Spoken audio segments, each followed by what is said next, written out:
اور اللہ نے تم سے اپنا وعدہ سچا کر دیا، یعنی اس وقت جب کہ تم کافر کو اس کے حکم سے قتل کر رہے تھے، یہاں تک کہ جو تم چاہتے تھے اللہ نے تم کو دکھا دیا۔ اس کے بعد تم نے ہمت ہار دی اور پیغمبر کے حکم کی تعمیل میں جھگڑا کرنے لگے اور تم نے اس کی نافرمانی کی۔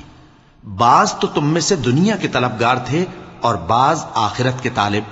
اس وقت اللہ نے تم کو ان کے سامنے سے ہٹا دیا تاکہ تمہاری آزمائش کرے، اور اس نے تمہارا قصور معاف کر دیا، اور اللہ مومنوں پر بڑا فضل کرنے والا ہے۔ وہ وقت بھی یاد کرنے کی لائق ہے جب تم لوگ دور بھاگے جاتے تھے اور کسی کو پیچھے پھر کر نہیں دیکھتے تھے، اور رسول اللہ صلی اللہ علیہ وآلہ وسلم تم کو تمہارے پیچھے کھڑے بلا رہے تھے،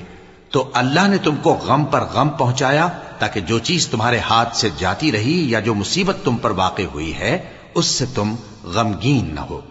اور اللہ تمہارے سب اعمال سے خبردار ہے۔